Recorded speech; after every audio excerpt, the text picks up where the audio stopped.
Hi everyone, welcome back to the Stay Hungry podcast. Today, the episode is called Redefining Impossible, and I will explain shortly, but I'm delighted to welcome Darren Edwards to the podcast. Thank you, buddy. Thanks for having me. Darren, we met in a strange way, in the sense that we didn't meet at all. Indeed. I saw you speak on stage in Birmingham at a very, very big business conference, and you blew me away. I don't know how to introduce you on this podcast without giving the story away.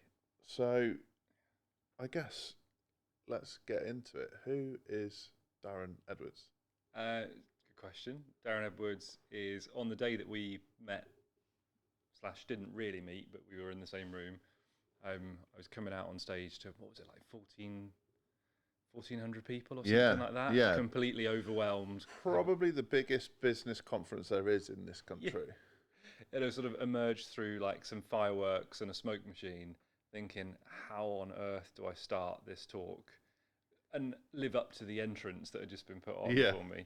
So I think the way that entrance framed who I am is, I would now say I'm an adaptive adventurer, an expedition leader. I do a bit of speaking as well, as as per our meet. But for me, it's, in a former life, I was a climber and a mountaineer, someone who was very sort of, fixed on what he wanted to achieve in life. And part of that, gone through selection with the Special Forces Reserve and training with that. And then I obviously, had the accident that I'm sure we'll talk about. And I've rebuilt a life as an adventurer with a disability. And I think we try and steer away from saying a disabled adventurer, because that inherently implies that there's something you can't do. So adaptive is more reflective of the fact that you adapt and overcome. And, with the right mindset, why can't you do these incredible things? Yeah. That was a weird intro to who I am, sorry. Well, yeah, you didn't actually say a single thing about who you are. No. No. I mean, you mentioned an accident, which we will get to, but pre-accident then, what was Darren's life? Obviously joined the forces. Yeah. So, I grew up initially in inner city London, which my accent doesn't portray at all. A little. I used to pronounce my R's as W, so you don't sound like you're from Shrewsbury. No, all right. Good. Well, I was going to say, good God, no. Mon? No, I don't say Mon. That's one thing. But so I grew up with a dad that was proper apples and pears, and West Ham through and through. So up until the age of 11 or 12, all I knew was city life, and that was for me my future. Then we move all of a sudden to this random place called Shrewsbury that I've never heard of before. But all of a sudden there's hills and rivers and mountains kind of, on the doorstep. And it opened up this new life for me and my sibling, my younger sister, where we weren't limited by a city environment. We suddenly were encouraged to be outside, to, go and climb hills and go and learn to do this and learn to do that, in an outdoor setting. So for me, that started a love affair and a passion for climbing, for mountaineering. That, ultimately, I think it was those experiences of getting out of your comfort zone, learning what you can achieve, and actually failing and coming back and, trying again and succeeding second or third or fourth time. And it was that kind of inspiration that I think when I started my career as a teacher, of all things, as a history teacher, but I wanted an additional challenge alongside normal life. And I kept hearing about the SAS Reserve. And I kept hearing about if you want to join a reserve unit, this is the toughest unit in the world. And the selection process for it is just as attritional as regular SAS or SBS in terms of the numbers that start and then the numbers that finish at the end. Yeah. And you're talking about, you start with 150 people and you might finish with 8. So for me, it was if you're going to aspire to be a reservist, then aspire to be the best. So I kind of, applied, went through the initial physical sort of, selection process, which lasts 6 months. And they're pushing you over the hills of the Brecon Beacons. So it's the fan dance and that kind of thing. Yeah, all of that good stuff. Endurance, at the end of, so you do 6 months. At the end of those 6 months, you then join the regulars for their condensed 2 weeks. And you're kind of sat next to Marines and paras and people who have a really stellar career and obviously have done operational tours. And they're like, oh, so what unit are you in? And you say that you're a reservist. And they're like, so you have a day job? I'm like, oh yeah, I'm just starting my teaching career. And they're like, are you mad? Is this what you do for fun? I was like, well, not fun, but it's kind of, so I think you get the respect from the regulars who all they know is soldiering. So yeah, they're doing what they do. Whereas this concept of on a Monday morning, you go back to a work environment absolutely shattered. And I did that 2 weeks, and passed, and you finish with endurance, which is like, you've got 24 hours to go across the Brecon Beacons and back. yeah. With a huge burden on your back. That's the thing that sometimes people die on, right? Yeah. Well, the course before I started, it was in the papers and on the news because 3 guys attempting selections died. Yeah. And that was the course before my course. So when we started, we had to carry. It was winter, but we were carrying like 4 liters of water as a minimum at all times because those guys had died of dehydration. Yeah, and I think people don't realise that they'd chosen to carry less water to make it easier for themselves. Yes, there's a weight consideration, and I think when you don't maybe appreciate how hard you're working and actually how hot it was going to get, on the beacons that day, and some of these checkpoints are remote mountaintops in the middle of nowhere, so there'll be a tent with a DS, and that tent and DS probably didn't lug up. They're not super litres of water. Yeah, because that's X amount of weight. So like, I think that goes to show that just because it was a reserve unit didn't make it easy to get into. So that's kind of where you go through that initial selection process. You then go through a really intensive training process where then they know that you're fit enough, but that now they need to know whether you can soldier well enough. So you'd be given a weapon. It's all over the weekends again. So every other weekend. Then at the end of 6 months, you've got your 2-week condensed battle camp. And every weekend they'll give you a new weapon: an assault rifle one weekend, heavy machine gun next weekend, light machine gun the weekend after. And you go through the training and the testing, and you've got to do your weapon handling test at the end of the weekend, having not slept, having been smashed through forests and on patrols. And you learn in maybe a matter of hours what a regular unit would have multiple weeks to learn. Yeah.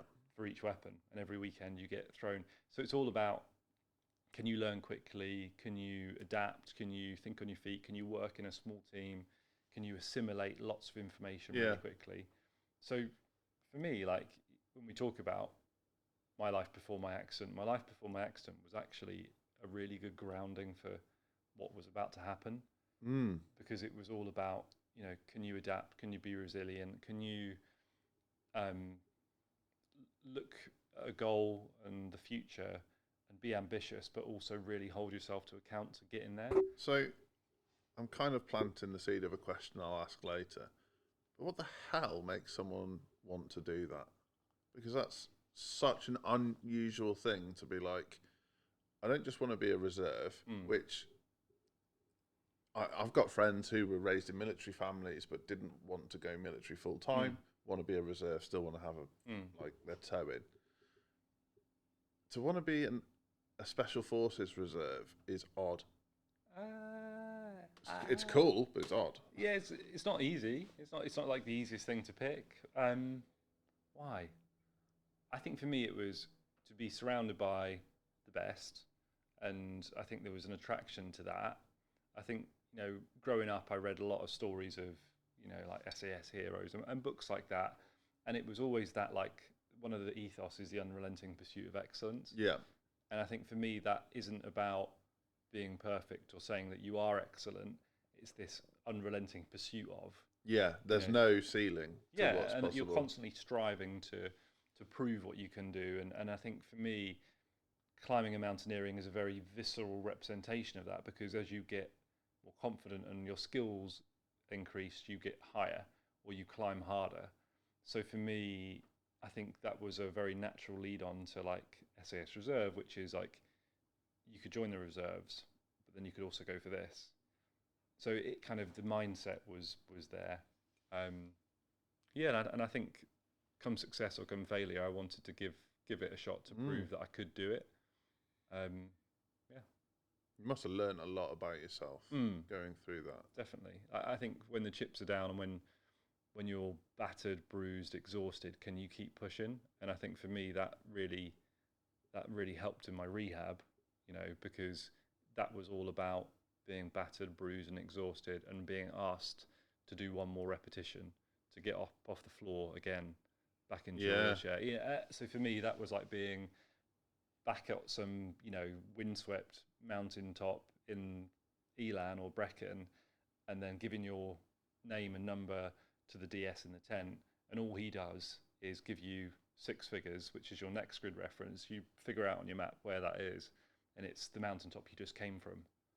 And it's just a test, because people quit in that moment, or they'll play a trick where you get to what you think is the end, because there's trucks waiting there, and the next thing you get told is the grid reference of where you just come from. Yeah.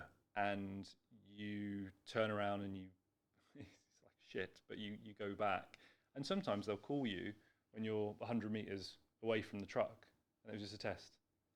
But there's another guy who got that grid reference, figured out where it was, and broke down, and just went, "Nah, I'm done." So, yeah. See, this is so pathetic now, but my business coach made us do Snowdon at midnight with the SAS last year. And it just so happened that day it was pissing down, and that was it. It was just Snowdon. We were going to set off at 10, but the weather was so bad, they said, let's wait till midnight. The weather didn't improve. Like, it's now or never, because by the time we get back down, there'll be lots of people trying to do Snowdon, because lots of people do it for sunrise and blah, blah, blah. My word, it was... I grew up in South Shropshire in the hills. I've hiked my whole life. Hardest thing I've ever done. And that's just like a tiny taste of what you did. But a mountain's a mountain. Well, I didn't respect that. Yeah. And I've learnt my lesson now, big time. Like, it was pissing down at the base, and this was in May. Yeah. And it was snowing at the top. Yeah. And I've never been so wet through. I've never had so much pain through my body. Yeah. Never been so relieved to get to the bottom. And I was like, and this is just like half a day. Yeah. But I think with mountaineering, there's no just, because every mountain is difficult. Weather conditions, as you found out, can make something 100 times worse. Yeah. You went back on a glorious summer's day with all the time in the world to do it, you'd be fine. Yeah. You know what I mean? But I think mountains are humbling. You can't ever quite think this is going to be a walk in the park. And 25 kilos is a lot heavier than you realise after 2 hours. Yeah. That burns. Like, you feel it. I was drinking water just to get the weight down. I wasn't thirsty. Okay. So, obviously you've had a big life-changing moment. How did that come about? So that came about doing the thing that I loved. Like, so that was, for me, my weekends were doing multiple, things that we've already spoken about. So you just did more of that. Yeah. You thought, don't punish myself enough. I'm going to climb more things. Yeah, clearly. Idiot. But, even during the week I do that. I'd finish work and drive to, we're not far from, we're on the doorstep of some really good climbs here. Yeah. So that particular weekend I headed to a rock face called World's End, which, is 45 minutes from here, just inside sort of North Wales. And I went with my best mate who, I'd climbed with since we were 15, 16. And, this particular rock face is called World's End. It's 300-foot vertical limestone rock face. I think there was some drone footage in the talk I gave that tries to give you some sense of, you stand at the base of this thing and you look up and you've just got these 4 stacked. Yeah, people go just to look at it because of how imposing it is. Yeah. And you I went back recently with a guy who's making a documentary about my kind of journey. And I went back and just sort of sat there, and he looked at me and said, "How the hell did you survive?" And I was like, "I don't really know." Because, you're kind of climbing in your pair, and with lead climbing, it's the lead climber that's putting in the gear and clipping the rope through, and you're ascending. And the guy who's below is feeding the rope and just watching in case anything happens. And if something happens, you sort of arrest the fall.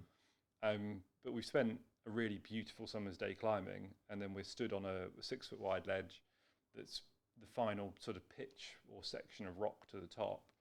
And I walk away from Matt along this little ledge, and there's a picture that he takes of me as I'm walking away from him, which would become the last image of me, in that phase of my life. You just don't know it in the moment.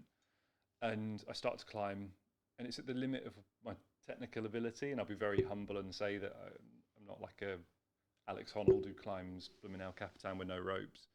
But I got to the top of this climb, and it was once I was at, that point of pride and achievement, and you've just done something difficult, so you get that little buzz. Yeah.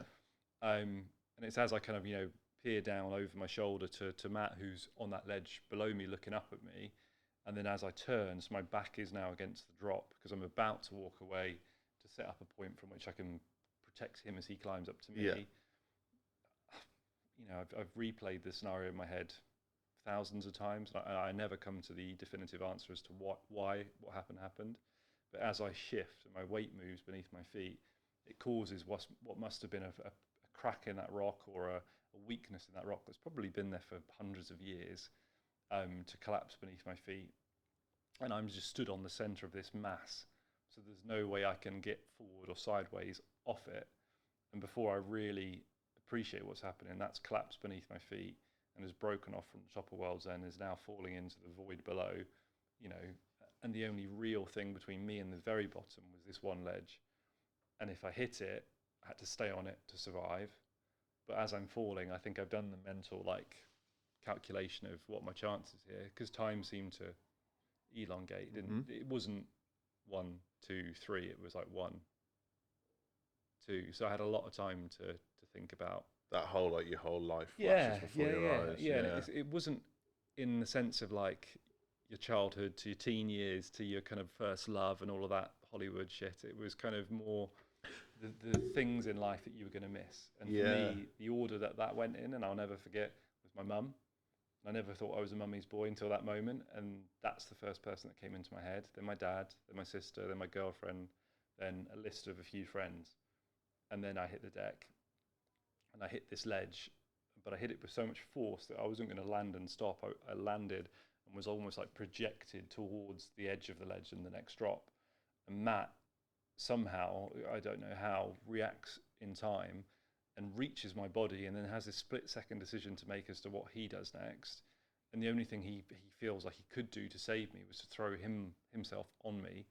So he just throws his body on top of my body and just grabs hold of my torso. And, we've chatted about this in the months that followed. He just grabbed hold, hoping that his weight would pin me to the floor. Whereas in reality, grabbing hold of a nearly 80-kilo weight that's moving with real energy could have just taken us both off that ledge. And, I think as I just shut my eyes, knowing I was about to slip and fall to I would have died. There's no way I'd have survived. As I shut my eyes, I then feel that weight on my chest, and I feel like I've stopped. And that's what happened. He got to me on the edge of that ledge and put his body on the line to save his best mate. And I think that's unconditional bro love for you, But that started a 3-hour rescue. I think very quickly, probably within a couple of seconds and minutes, I knew that I was badly injured, because the first thing, once Matt got off me and pulled me back from this, imminent doom, I tried to stand up, and I couldn't really feel anything below my chest. And I kind of put it down to just shock, and we kind of said, just stay there and don't move for a bit, and you're going to be all right. And then as the minutes passed by, I was like, right, I'm going to try again. But even when I said out loud, I'm going to try again, I've been trying for the last few minutes to flick a foot or to wiggle a toe. And I think that's when the reality dawned on me. And as I tried that second time to properly stand up, my whole body below my chest stayed static as my chest moved up. And I think for me, that was the shit moment. How did that feel? Scary, vulnerable, weak, all of those emotions about, I think, denial a little bit as well. No, I'll be fine. And then, it's about an hour before the mountain rescue team turn up. As soon as they turn up, this word spinal keeps coming up. And it's suspected spinal injury. Let's move him onto the spinal board. So there's already this seed being planted that they've seen this before. They know. And I always remember that when they moved me, there was this shooting pain in my back. And they actually sort of dislodged a bit of my climbing equipment. And we later found out that as I landed, the force of that impact broke my back anyway. But as I landed, one of my climbing bits of equipment that you would put into the rock, which is solid metal, had in all likelihood been against my back as I landed. So you're putting huge force on top of, and your spine's very exposed as well. Yeah. So we're there for 3 hours, and then 2 hours, in Coast Guard helicopters hovering above, lowers the winchman down. They kind of sort me onto a inflatable cocoon that could take me up to this chopper that's hovering above. And it's 3 really like daunting hours where you're going through this emotional wave of denial, acceptance, anger, that kind of change curve that you go through. And I think I went through that thing like 4 times. But then by the end of the 3 hours, like you can imagine the scene in like, with a military Chinook helicopter, everyone's sort of like hunkered down as that rotor blade is beating down on you.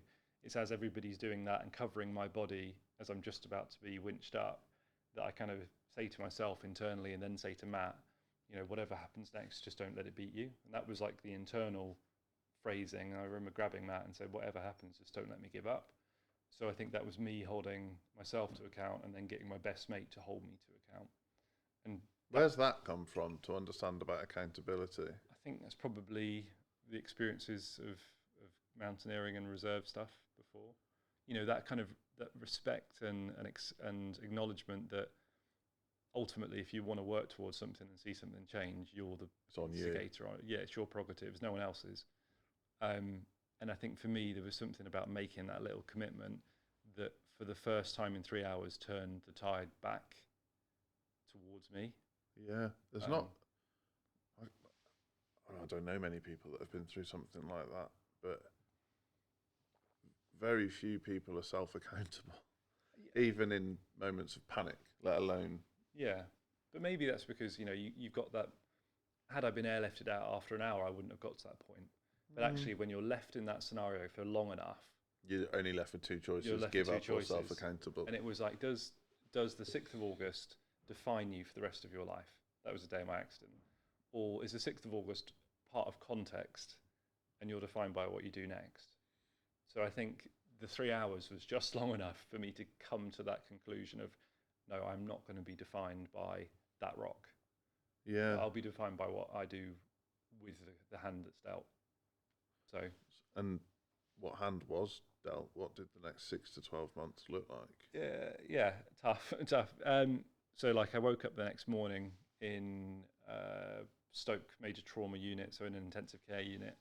I'd gone through a 9-hour surgery, and they'd discovered that when they operated, as I'd landed, I'd just snapped my spine into 2 pieces, 2 clean pieces, 2 clean bits of spinal cord no longer connected, which is the ultimate kind of, your chances of recovering are based on how much damage is to the spinal cord, and mine were like completely severed. Yeah. So I remember waking up and there's a surgeon stood at the end of my bed who'd been the guy that had operated on me, and he was just doing the rounds, doing the ward, and so my timing of waking up was just good fortune, I guess, because he was very blunt in his delivery, which I think medical professionals have to do. Mm-hmm. And he kind of said, look, I'm really sorry, but this has happened, this is the injury, and I can say with an absolute certainty that no matter how hard you try, in a year or 2 or 3 or 4 years time, there's no version of this where you're stood back up on your feet walking or back in the mountains. I'm really sorry. And that landed like a lead weight. I felt like I'd been stabbed in the heart. But he then paused and then said, but if I can encourage you to do one thing, it's to learn to look to the future and not the past. Yeah.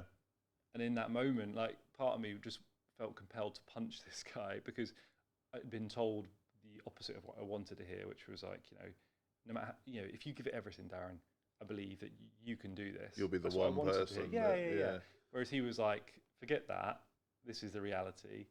And then he offered this bit of kind of look ahead, not behind you. And it was far too philosophical for me in that moment. But actually, as the days pass, and as I'm kind of in intensive care, and you're slowly making this recovery in terms of your body's fighting to recover from intense surgery to start with. So you're not in any... Yeah, you're in shock, physical shock. You're in physical shock, psychological shock.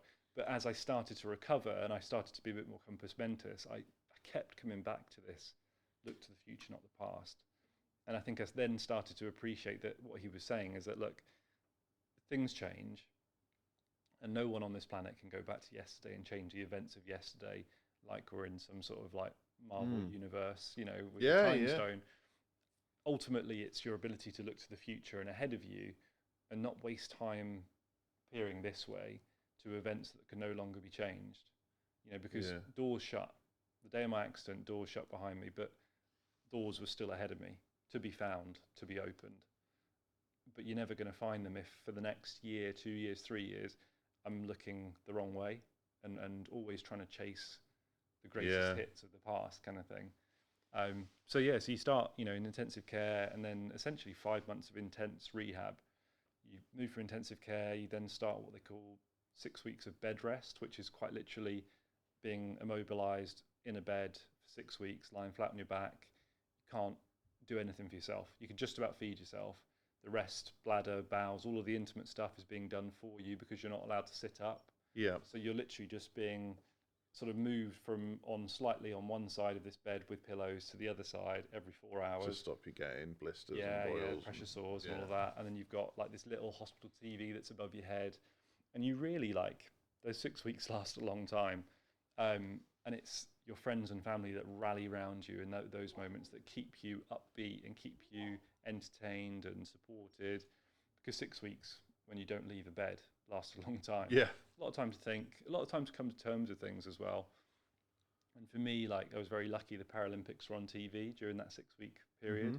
So you had these role models of kayakers, rowers, sprinters that had been blown up, hit by a car, born with a condition that was showing the world, I'm not defined by the car that hit me or the bomb that blew up and blew my leg off. I'm defined by me as a Paralympic athlete. So I think for me, this seed had been planted as to that life was still there to be captured and that there was still opportunity. And I think I took that inspiration and empowerment into my 3 months of physical rehab, where they're rebuilding you from quite literally the ground up, your weakest physical state ever, your weakest psychological state ever. And they're just putting the sort of, the foundations in place, and they're starting to build the bricks, and they're building the house back.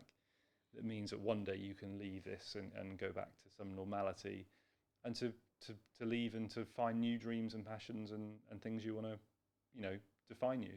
So for me, like I said earlier, those 3 months really resembled a lot about my experiences mountaineering and my experiences with the military, because it was constantly being asked to go one further.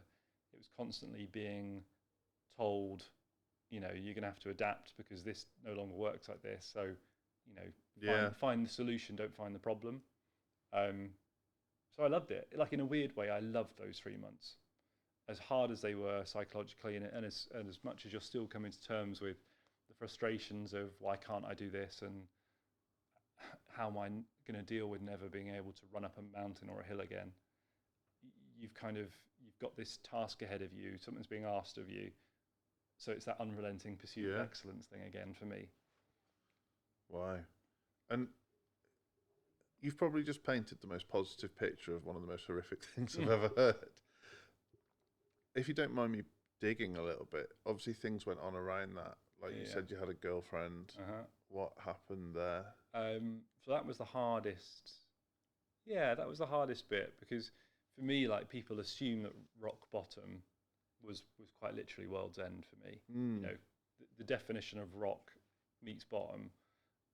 But actually, for me, one of the people that I said to you, I thought about when I was falling, was this girl who I thought I was going to marry, was the love of my life, that I couldn't see my future without. And actually, psychologically, I was like, I need you more than ever now, and I need you to love me through this.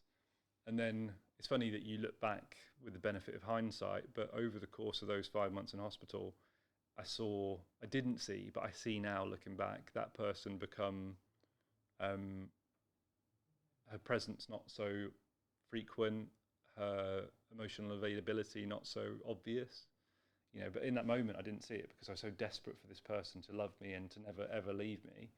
And then I'm 2 weeks before my discharge, I'm going home to the home that we share together, and she came in and just broke the news that she couldn't see how we were going to survive as a couple. She couldn't see how she could support me through it. And I remember she just broke down in tears in front of me and said, "I'm so sorry, I just can't do this," and sort of, not stormed out of the hospital, but being overcome by emotion, just removed herself from the situation. It felt abrupt. Yeah.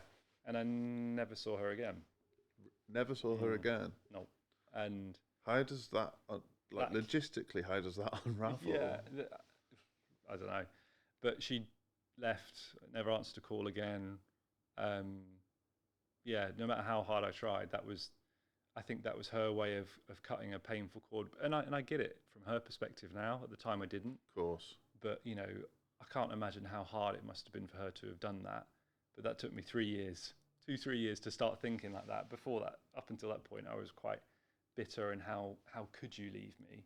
You know, like, you know, you're wrong. And it's all of that kind of like, we've all probably been there with breakups. You feel like you've got something to prove, they've done you wrong, you know, and you forget about how she probably felt. She might have had doubts about the relationship going into my accident, and then all of a sudden she's trapped.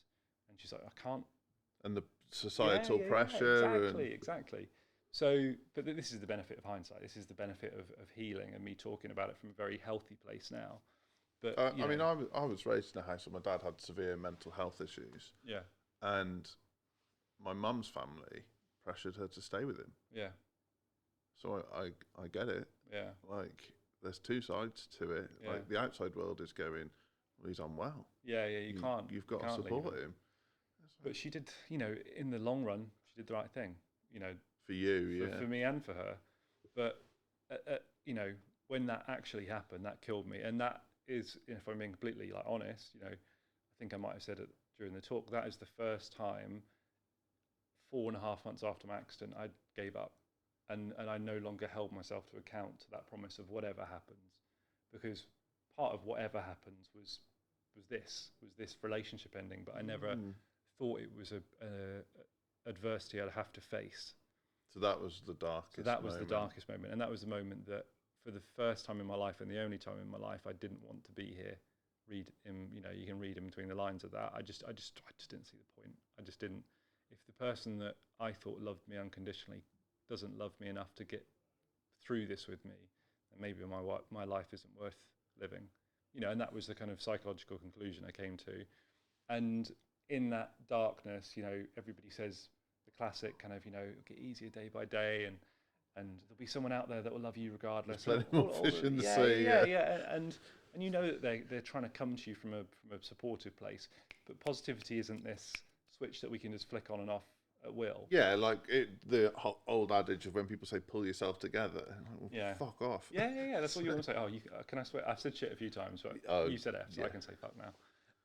But that's when Kate, my physio, who I'd worked with for 4 months, and you know, she'd been there right from day one of like this weak shell of a bloke, you know, and she'd rebuilt me to like some sense of normality. And it was about a week after the breakup, you know, I'd not gone physio, not gone therapy, I just like told the world to like, you know, and I kind of kept myself to myself, and it just did a finger gesture for people who are listening. Yeah, I told the world to fuck off. But you know, it was part of my, I'm done. Like, I'm really done. And then she came up to me and she said, look, there's nothing I can say that's going to make you feel better. But what I want you to do, and if you do one thing for me, is think about the man you want to become. You know, in 4 years' time, what's Darren Edwards gone on to achieve? Who is he? Retrace his steps from where he is there to where you are right now, this conversation with me. And all I'm asking you to do is to take one tiny step at a time. And when I leave, just take the first tiny step towards the man you want to become. And she was like, just do that for me. And I'd obviously had enough respect for Kate and built up enough of a connection with her that I kind of indulged this, you know, in 4 years' time, where do you want to be? Yeah. And I kind of had this image in my head, and I was like, well, why not in 4 years' time be at the Paralympic Games? Having watched it in hospital this year, in 4 years' time be at the Games. And all of a sudden I had this image in my head. I had this image of me in a kayak for some reason. I don't know why. I think probably because there was something about the symbolism of not being in a wheelchair, being in something that looks normal. And I kind of retraced his steps to this heartbroken wreck of a bloke that's kind of in hospital right now. And I thought, well, how did he get from here to there? And the first thing he did was ask for help, which isn't something that blokes do at the best of times. So I got my phone out, I called up Matt, you know, the guy that saved my life, and I said, there's something I need you to come and do. Would you pick me up from hospital tomorrow? And he's like, okay. So he turns up the next morning, he's like, where are we going? And I was like, oh, we're going to a kayak and a canoe shop in Manchester, which is like 2 hours away. And he was like, right, okay. We just started the car, didn't question me, didn't try and challenge me. 2 hours later, we're at this counter. This guy's like, right, so how much kayaking have you done? And I'm like, I've never been in a boat in my life. I love this. Like, everyone should have that one ride or die friend. Yeah. The whole like, don't ask me any questions. Who are we killing and where are we burying the bodies? Town. Yeah. It's like, whose car are we taking? But it was that, and he stood next to me, and he kind of like looked down at me, and he was like, well, if you're doing it, I'm doing it. So I buy a kayak, he buys a kayak. I buy a paddle, he buys a paddle. Buoyancy aid, and we rock back up at hospital later that day. I find Kate, I get her to come out to the car with me, and I point like really proud and triumphantly to the roof of Matt's car, which has got these 2 matching kayaks strapped to it, thinking that she was going to be overflowing with, this is exactly what I wanted you to do. And she just looked at me and went, please tell me that's not yours. Because I think for her, she was like, oh my God, you're going to kill yourself. You're going to drown yourself the second you get out of hospital. But it was all part of this image of me 4 years' time at the Paralympic Games. And the first step I had to take was to buy a kayak. The second step I had to take was actually get in it. Yeah. And, you know, after 5 months of rehab, I'm discharged on the 23rd of December. And on the 24th of December, Christmas Eve, my mates had booked the local swimming pool in Oswestry, of all places. And it was my opportunity to get on the water and to start this journey of learning to kayak and becoming the man I wanted to become. So I think for me, Kate's advice is the most powerful I've ever had. It's the glimmer of hope in a very dark place. Image to work towards.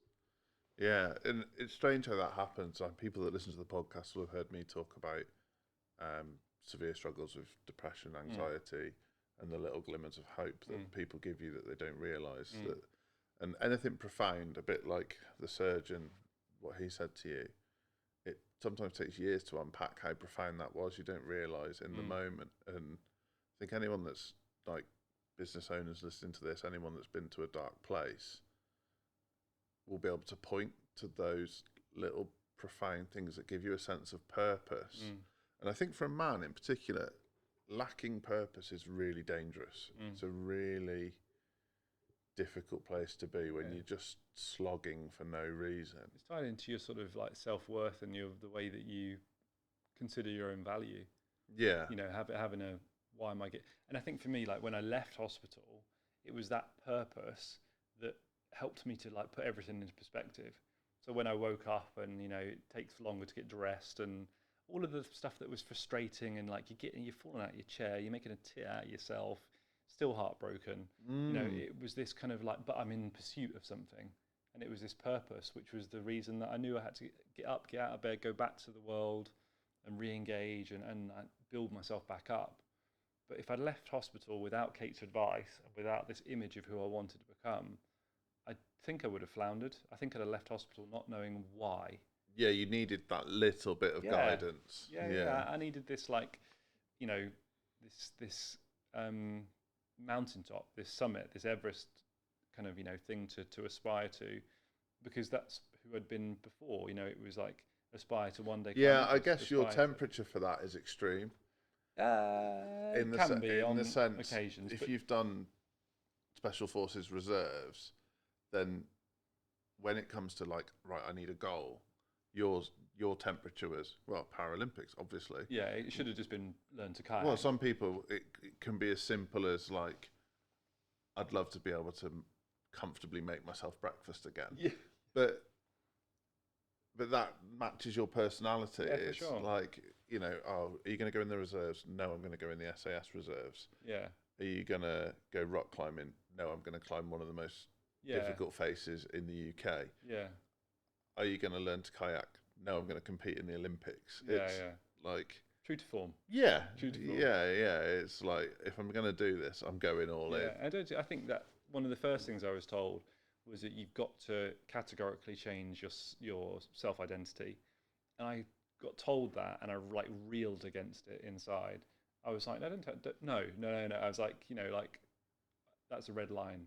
I don't want to change. I might have to change what I do, but I don't want to change who I am. So, like anybody, if someone tells you you can't do that, you're suddenly more motivated to go. Yeah. I think that's a bloke thing too, right? Yeah. Like, you're not going to be able to do that. Yeah, watch this. Yeah. But yeah, so his purpose, I think, is when it comes to resilience, is so important. Yeah. So what happened next? So came out, obviously, I turned up at the National Water Sports Centre in Nottingham 3 months after I got discharged from hospital. So you go from Oswestry Baths. Oswestry swimming pool, falling in constantly. I think I capsized 27 times by the time I got to the middle of a 25-metre swimming pool. To an Olympic grade canoe and kayak centre. Yeah, so that was like from a swimming pool to a canal to river to a lake. There was a progression over 3 months. Still useless. In 3 months. In 3 months. Doing something that takes people 20 years to achieve. But then rocked up at this, National Water Sports Centre, had completely fabricated my level of experience and degree of, competence. And getting assessed by the head coach, who's like a multi-Olympian. He's like a legend in the world called Steve Train. And I push off from the side of this bank to like drift into the middle of the lake, to sprint in one direction, turn around, sprint back, and to kind of show him what I've got. And I push off from the side. And I think within 30 centimetres of this bank, I'm upside down for the first of many times. And he looks at me and just kind of gives me the opportunity to kind of leave with a bit of pride intact. Says, do you want to get up, get out and get on the road? And I'm like, sorry, Steve, can I try one more time? Push off for a second time, I get another 30 centimetres further, fall in, and he's like, shower, changed, go home. And I'm like, third time lucky, third time another. And we just do this over and over for an hour and a half. Hour and a half later, I'm in the middle of the lake. I've not done a single sprint. And I fall in, and he kind of just shouts at me like, shower, change, meet me in my office. And it was like the first time he wasn't telling me to go home. It was like, let's have a chat. And he just sat me down and said, look, I'll be completely honest. You've got absolutely no talent. And I was like, yeah, head hung in shame, but kind of, yep. Get it? I know I don't. I'm pretty shit. And he said, but you know what? I can't doubt the mindset. I can't doubt the determination to make this work. And he's like, it's actually that we find harder. It's the mindset we find harder to find, because in time we can make anybody stable, fast. You can teach a skill, you can't teach character. Yeah. So he was like, so we want to invite you back. So I'd been told on one hand that I was just useless, but on the other hand that there was something there. Then over the course of the next few months, I then progressed to being there 3 times a week, then 5 times a week. And then when somebody would say, what do you do for a job? I'm like, I'm a para-athlete, aspiring to go to the Paralympic Games. A year later, I raced my first British Championships, finish upside down, last, wet. A year later, I'm finishing last but dry, and I'm celebrating like I've won the thing, because it's just like another progression and another like little step forward. Like, remember what Kate was saying about just take little steps. So for me, it was about celebrating the little wins along the way. And ultimately, 3 years later, and what would it be, half a year before the Paralympic Games in what was meant to be 2020, I'm like number 2. And I'm half a second off the guy number 1, and there's only one spot to go to represent Great Britain. So you had to be all in number 1 to go to the Games. The Games obviously get pushed back a year because of COVID, 2021. And just about that time, as they're looking for the season that's going to define who's number 1, who's not, I injure my left shoulder really badly, and I can't train, I can't race, and it's like this kind of like you've built yourself up for 3 years, and all of a sudden you just feel like you've fallen flat on your face. And it was in that kind of really difficult period of feeling like I'd failed, and for my first time in my life, I'd properly gone for something and fallen short. That's how I saw it. It then came back to the kind of Kate mindset of, right, what's happened's happened. So when the Paralympics are on TV, who are you? What have you gone on to do? So I knew that I had a year before the Paralympics were going to be on in 2021. And I kind of thought, right, well, I don't want to put nearly 4 years worth of hard work and effort and determination to nothing. So I came up with this idea of, would it be possible to kayak from Land's End to John O'Groats, 1,400 kilometres. You've got Atlantic Ocean, Bristol Channel, Irish Sea, North Sea. And I kind of started to build this plan. I started to build this team. We had no idea that it had never been done by anybody. Able-bodied, disabled, best kayaker in the UK. It hadn't been done. And all of a sudden, we're the people announcing to the world 5 blokes with life-changing injuries that aren't high-level kayakers, that we were about to attempt something that had never been done. And everybody told us it wasn't going to work. Everybody said, love the enthusiasm, never going to work, not a chance in hell. And we always just sort of said that, we're the people that have got the courage to give it a go. Didn't mean that we weren't bricking it, we weren't anxious and apprehensive and could see it for the difficult challenge it was going to be, but we're just like, we're going for it. We're going to step forward into the unknown to see what we can achieve. And if we fail after a week, we fail after a week. If we get the whole way, we get the whole way. So so for me, it turned failure into the greatest opportunity in my life. And how, like, that's a really important lesson for people listening to this. Like, one of my clients who isn't a client anymore said, like, how are you doing this? And it was like the old sort of, I'm willing to fail more than you are. Like, what do you mean? I was like, for every success that you see me post on Instagram, I've failed 1,000 times behind the scenes. They're like, well, how do you mentally cope with that? I was like, some days I don't. Yeah. Some days I do. Yeah. I was like, but the resilience continues to build. And you'd obviously set this huge goal of Paralympics, and then that got taken away from you. So the next thing you do is to set a goal that no one else has done before. So it could have gone from failure to failure, to be fair. But that's what inverted commas normal person would think. Would be like, why do you keep setting impossible tasks? Like you said, the breakfast analogy, just make a nice breakfast. I think it was just, I knew that I was so much better off for having had this big goal. Yeah. And even though I'd fallen short and I'd failed, the version of me that didn't have that goal from the outset would be nowhere near where I was. You know, the striving to succeed had benefited me in so many other ways. You know, in terms of like my internal happiness and purpose and direction, it was all there. Whereas without that ambitious goal that I did fall short of, you know, I wouldn't feel any of these things inside. And I'd bettered myself every single day that I chased that goal.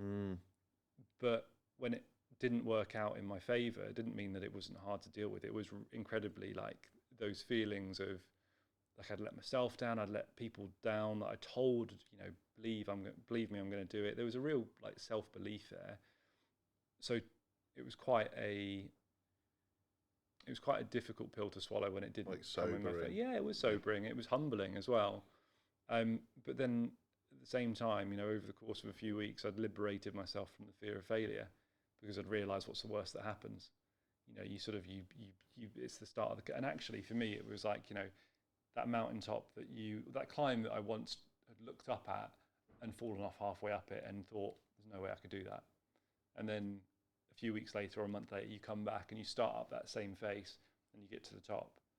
So it's that kind of, you know, it's that persistence of, yeah, you did fail, but it doesn't mean you're going to fail forever. Yeah. And I actually think that the whole failure of the Paralympic stuff pushed me back in a very authentic direction of who I am, which led me back to the world of adventure and the world of taking on a big kind of, you know, Everest-sized chunk of something. And I loved it. You know, we pulled together this team of 5 blokes. You know, there was me, you know, former member of the SAS that had been shot 7 times on operation, very lucky to survive, a guy who'd stood on an ID in Afghan, a guy who had a stroke when he was army officer, ultramarathon runner. And it was like this collection of people without the necessary like skill and experience that would give us the credit of, or the kudos of, I think you're going to do it. Yeah, I'm not a former Olympic kayak champion. Yeah. Or I'm not like, you know, I've not got this list of credentials that would say to the world, oh, this is a safe, sure bet. So there was no pressure on us. And we always just knew that our greatest strength was in our ability to work as a team, as an ability to come together as 5 individuals that lived with resilience and perseverance and purpose are our kind of like core factors. And God, it was like probably from a physical challenge point of view, and you know, maybe until later this year, and we'll talk about that later, the toughest thing I'll ever do. You know, battling for 10, 11, 12 hours a day over wind, wave, sea, swell, you know, massive cliffs on one side, these waves battering you from your left towards the cliff. So much kind of like adversity and treachery and stuff that could have gone really wrong for us. But it just like, you know, I think for any team, whether that's business or sport or expedition life, having a real shared vision of what it is you're trying to achieve that goes above and beyond the stuff that doesn't really matter. You know, we weren't doing it for a world record. We weren't doing it for a piece of paper on a wall at home that says Guinness World Record. We were doing it to inspire people like us that were at the start of their journey. And I think it was that shared vision and purpose that really united us in the difficult moments where shit didn't go our way. Like there's a moment where 3 weeks in, we're in the middle of the Irish Sea, and we made a decision as a collective that instead of following the coastline round of northwest England into Scotland, we were going to take a gamble and go straight across the middle of the Irish Sea. So from Cumbria to southwest Scotland, and we were going to save potentially 4, 5, 6 days worth of paddling. But that meant at our midpoint, 8 hours into our crossing, and these tiny like kayaks, we were 40 kilometres from Scotland, 40 kilometres from England, 40 kilometres from Northern Ireland. Not where kayaks... In the middle of a shipping lane. Yeah, in the middle of a shipping lane, with a little like safety boat behind us that shouldn't be there itself.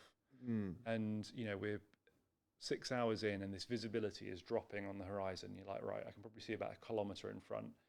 And then about half an hour later, you're like, okay, it's dropped. And then about an hour later, you're like, its visibility is at about 100 metres. So your reference of shipping lane, there could be a ferry crossing from Northern Ireland to Liverpool that we can't fucking see until it's too late. Yeah.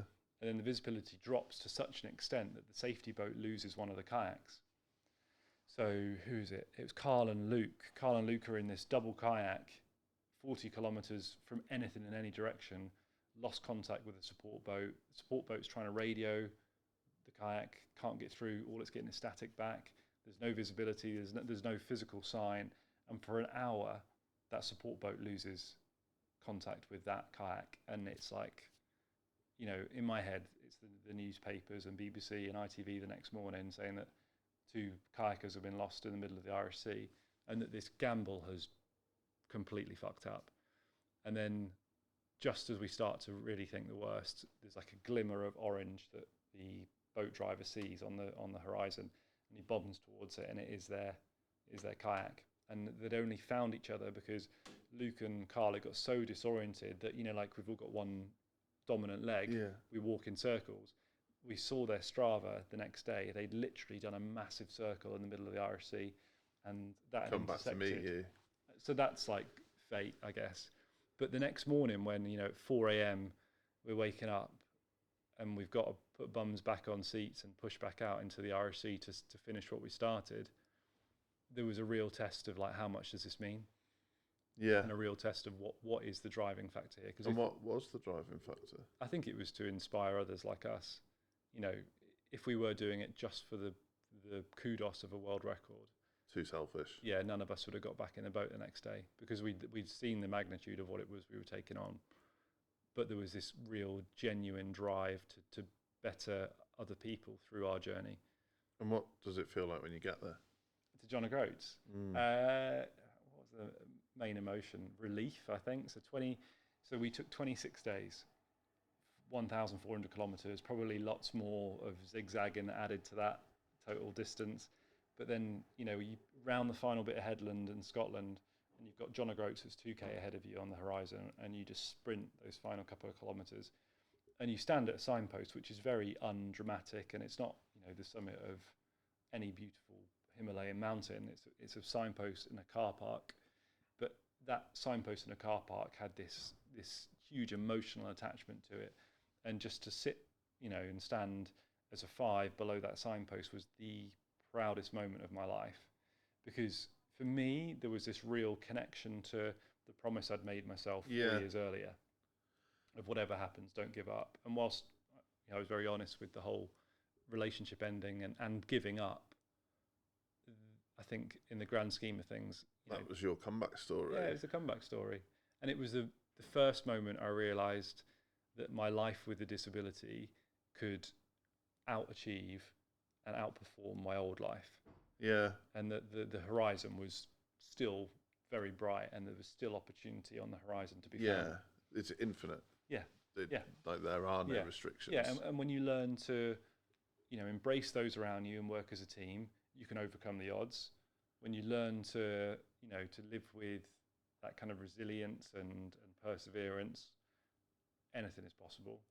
Yeah. So for me, it was, something you touched on there that I've spoken to other people on this podcast about before, and business owners feel very often, when you have lofty goals for yourself and an amount of self-belief that some people can't comprehend, the overriding emotion when you achieve something is relief, not elation.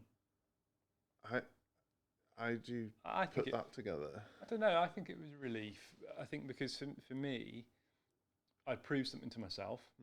So I was relieved that something had come off. Obviously, the Paralympic thing hadn't gone the way I'd hoped. And I always knew that this Land's End John O'Groats kayak thing could fail, but I just hoped it wouldn't, because I kind of hoped that I could prove to myself. I think I was relieved that the amount of people that had told us it was impossible, we'd proved wrong. Yeah. But actually, I think that expedition is the last time I ever tried to prove anything to anybody that wasn't myself. That's really interesting. I think that expedition put to bed this desire to show other people that I was worth something. The chip on your shoulder had gone. gone. For sure.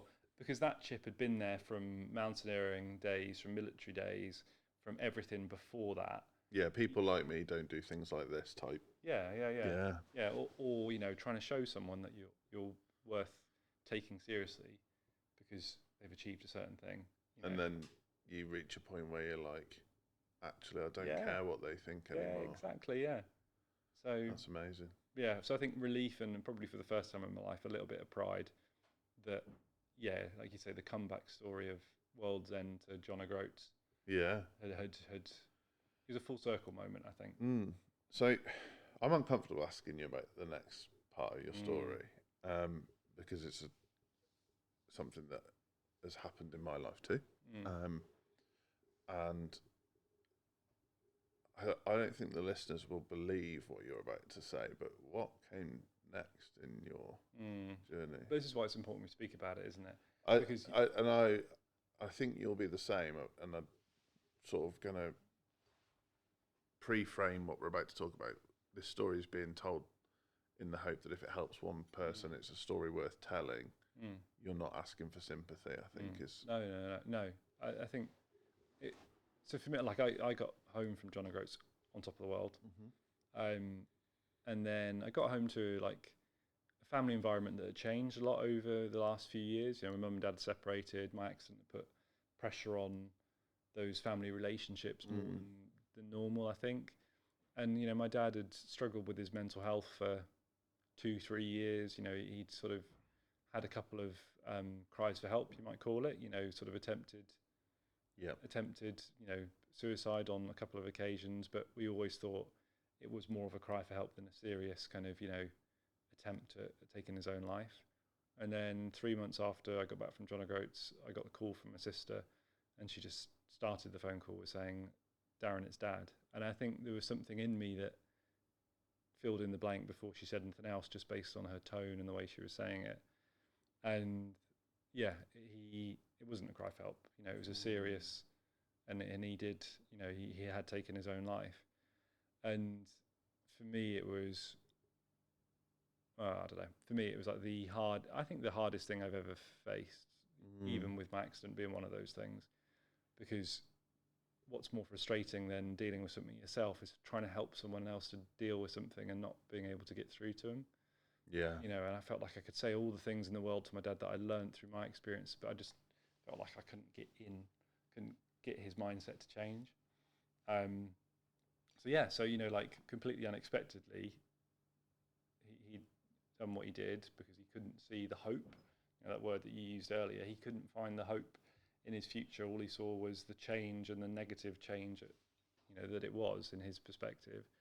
And the only real reason I feel like I'm slightly lucky is that the last time I saw my dad, something told me to tell him that I loved him.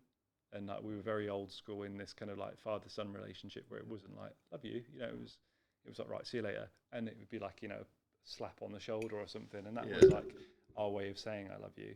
But the last time I saw him, I sort of wound down my window as he was walking back into his house. And I was just like, "Dad, I love you, right?" And he was like, "I love you too, son." So that was the evening before he did what he did. So in all likelihood, the last thing anybody ever said to him was, "I love you." And I think for me, that is worth something. As hard as it was to go through, what happened, I think perspective helped me to kind of get through a little bit. And then that purpose thing again, that's why I started speaking. The only reason I started to speak on the stage was to try and help people like my dad. Yeah. Just by being honest and sitting on the stage and not trying to be Ant Middleton or trying to be some hero that kind of like has always got their shit together and is unpenetrable and unbreakable. I hope that's not the impression you got from my talk. It was trying to be very honest and real, and you know what, that hurt, and that's how I got through it, and that's the advice I got at that point that got me a little bit closer to where I am now. And I just hope that one day there'll be a dad in the audience, like my dad, you know, and they stay around because of something they hear. Yeah, I totally understand. I think listeners will know I lost my best friend to suicide. My dad's in a mental hospital as we speak. Has been very suicidal. And some people, when they're that poorly, you can't get through to them. So if you can plant these seeds and these glimmers of hope, and if you can make people who are listening who might be struggling in silence just know that there is things on the other side, and it might be going for breakfast with your partner. It might be rowing from Land's End to John O'Groats. It's like the, you know, like my dad's missed my marriage to my wife. You know, the start of our family with our adopted son.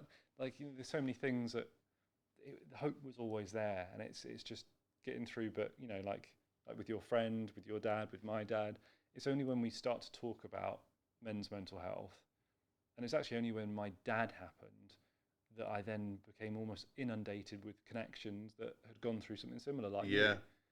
And it's shocking, you know, like the leading cause in men under the age of 45 to die is suicide. Yeah. You know, and even men over 45, it ranks, I think, 5th.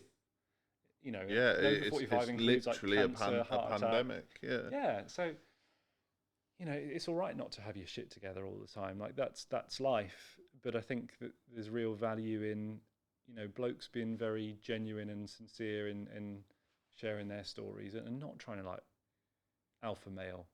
You know, I think that's where the problem with the alpha title comes in, because I think some people would mean that to be an alpha means that you can't be vulnerable and have moments of weakness. Yeah. You know, I think, and you can't be brave without feeling pain. Yeah. Because you're not being brave. Yeah. And I think that's the difference, is that the whole, like, you know, the book Feel the Fear and Do It Anyway. If you don't feel fear, you're not being brave. And you've obviously come back from a dark place. I've come back from a dark place. And you can. It is possible. And there will be times where it feels like it isn't. And that's part of it, kind of thing. So I'm aware we're short for time. The next thing you did is also bananas. How does that come about? A phone call, it turns out. So it was a couple of months after Dad, and I was looking for something to do for charity, you know, and for a mental health charity. Then all of a sudden, this phone call comes through, and it's a guy who runs an event called the World Marathon Challenge. This is what you're referring to, right? Yeah, I hope so. Yeah. And he said, look, it wasn't I made breakfast. I'm looking for, you know, someone with a disability to run 7 marathons, 7 days, 7 continents. And your name came up in conversation. Would you be interested? And I was like, fuck yes. You know, I was like, I'm in, sign me up. What do I need to do? And he was like, you know, brilliant. All I really need to know is like, what's your kind of like, you know, your current marathon time? You know, what are you running at the moment? And I was like, like I knew there'd be a catch. I'd never run a single marathon. You know, a bit like buying the kayak. I'd never been in a boat, let alone run a marathon. So I was honest, and I said, look, I'm really sorry, but I've never run a marathon, never felt inclined to. But when is it? And it was in 10 months' time. And I was like, if you believe in me, I promise you right now, I'll do everything I can to be ready. And give him credit where it's due. He kind of went, all right. So 10 months' time, we're heading to, so you start in Antarctica, marathon in Africa, marathon in Australia. People are intelligent enough to fill the 7 continents in. And 7 days later, you turn up in Miami and you run the final 26.2 miles. And for 10 months, I remember going out for my first run, thinking I could probably run about 20 miles and I'd be all right. I did about 5 around the kind of like hilly village that I lived in at the time, and I thought my arms were going to drop off. That was a real reality check moment. I was like, shit, there's a big journey ahead here. But 10 months later, we're on this Ilyushin 76, which is like a big Russian cargo plane. And it's just about to land on snow. Like, surprise, surprise, there's no runways in Antarctica. So we're just about to touch down on a snow runway. It's not a runway at all, it's just flat. And it's minus 30, wind speed's about 60 miles an hour. And then from the moment you get off this gargantuan plane, you've got a 6-hour window to run a marathon. And there's me and there's like 20 other runners that are everything from a Red Bull athlete to like a hobby runner. And then me. For people who don't know, people don't do so there's plenty of people that do the London Marathon a lot slower than that. Yeah. Yeah. So you're on Antarctica in like feels like -50 conditions. Yeah. When you're going into the headwind, 60-mile-an-hour headwind was like Eddie Hall, world's strongest man, was like trying to shove you backwards, and you're fighting against it. Tailwind was the opposite. You were like, this is quite good fun, you know. But you go through a patch of. So I was doing it in like a specialised wheelchair mountain bike. It was the only thing that Antarctica would, you know, allow. So I got off the plane in my actual wheelchair that I'm sat in right now, and I got about 2 or 3 foot from the plane, and I got ground to a halt, and I started spinning on the spot. So I jump into this thing that's been designed, but it's never been done before. So there was no blueprint for how on earth you make it happen. And luckily, this thing dragged me over the finish line in 5 hours 50. So are you out if you miss your window? You're pulled off the course. Yeah. Because there's such a tight time scale to do it. So the 6-hour window wasn't just a random figure. It was 6 hours because the flight back to Cape Town is 8 hours. We then have to run the next marathon 4 hours later to get a flight to Perth. So it's like 3 peaks on steroids. Yes, 3 peaks on steroids. Yeah. So Antarctica day 1, 5 hours 50, from -30 to +30 in Cape Town. You've got the fatigue of day 1, lack of sleep, lack of food, doing another marathon. Reward is to get on a plane, fly to Australia. You land at, I think it was like 10 p.m. Everybody's going to bed.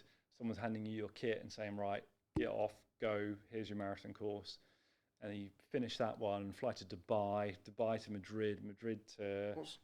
Isn't your body in bits? Oh, it's complete, yeah. So your hands must be torn to shreds. Yeah. And the thing for me was I was running these marathons and then getting back into my normal wheelchair and then having to use exactly the same muscle groups to go through some of these massive fucking airports, like Dubai airport, huge. Yeah. Perth airport, pretty big. Like, so there was like no real rest, and then you're trying to sleep on a plane, not easy. People are sleeping on the floor. You know, the food that you're eating is whatever's at the airport, so you're kind of guilt-free. McDonald's and Burger King was one aspect, but it's not great fuel, so you feel like sludge. And then by the time you've turned up at Miami, you know, 7 days later, we turned up at 3 a.m, and you're going through one of the world's biggest airports. So it felt like you'd done a marathon by the time you got to the blooming exit, and then surrounded by just drunk people at South Beach, Miami at 3 a.m. You're running a final marathon, and then you talk about relief. I think finishing that challenge was bigger relief than John O'Groats because of the physical and mental nature of the challenge.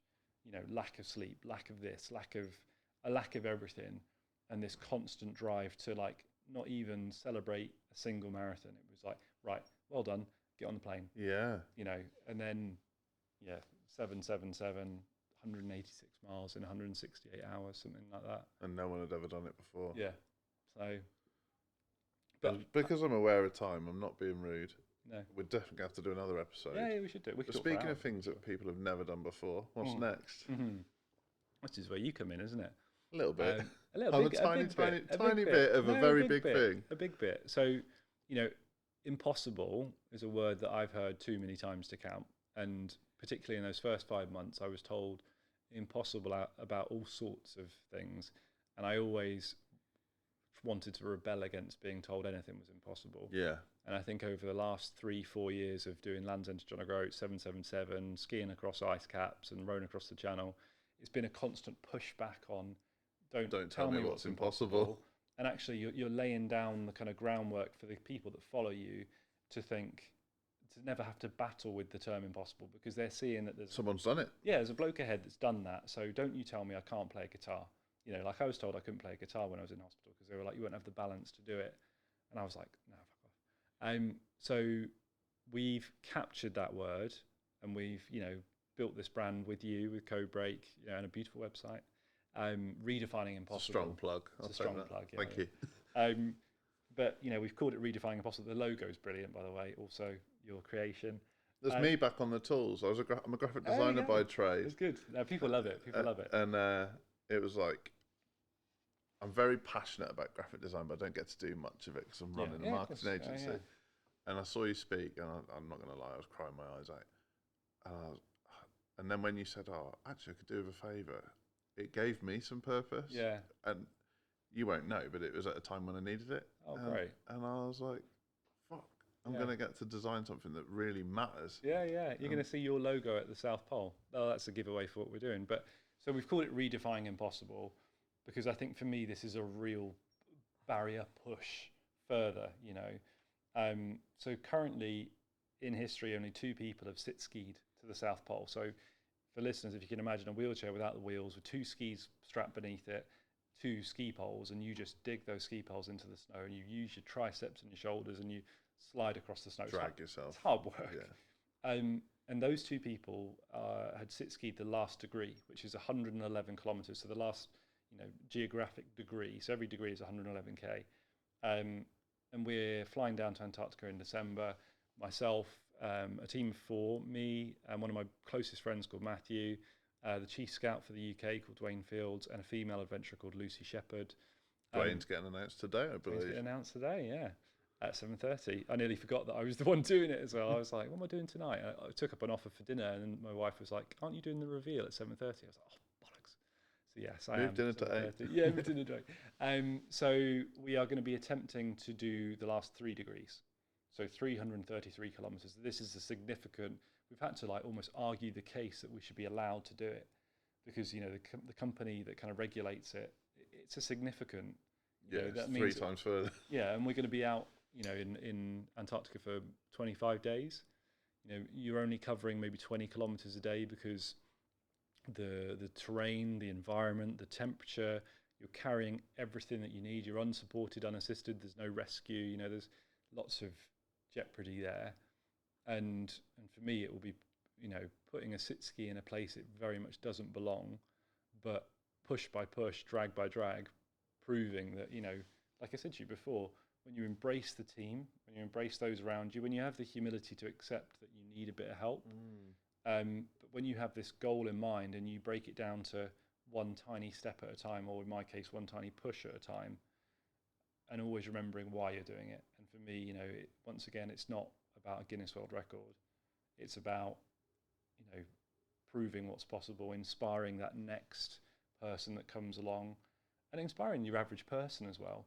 That in our own lives, we can all redefine impossible in whichever shape or form we want that to be. Yeah. Not everybody wants to climb Everest, and not everybody wants to go to the South Pole. But some people can't speak in a team meeting. Yeah, exactly. Yeah, and they, a lot of us put these self-limiting beliefs on it, where we would label something like speaking in a team meeting. I couldn't do that. Yeah, it's impossible for me. And you're like, well, it's not. You just got to, There's a way. Yeah, there is a way. Yeah. Or you need to get comfortable with that's not for you, and both of those things are okay. Yeah. And you said it earlier. About being brave. Actually, being brave and having courage is to step forward, regardless of the emotions that you're feeling that are trying to limit you. Yeah. Yeah, I like reframing those emotions, sure. I think. So for me, it's like, people say, don't you ever get nervous? Yeah, I'm nervous all the time. What do you do? Pretend I'm excited. Yeah, that's a good way of doing it. And they're like, what? I'm like, well, yeah, otherwise I'll never get to do the things I want to do. Yeah, man. And the more that you push yourself out of your comfort zone and you prove that you're not limited by the voice of doubt in your head, the more you do actually have this catalogue of experiences to draw upon. So the next time you've got to speak in a team meeting, you're like, you know what, I did it last time. And nobody died. Yeah. I'm going to cut short. We're going to have to finish off another time. I normally ask some big questions, but we're both late for the meetings. Oh, wait, what time is it on? It is 2 minutes past 12. Oh, shit. Okay. So let's cut it there and let's do another one sometime. Sounds good. Thank you so much. Thanks, buddy.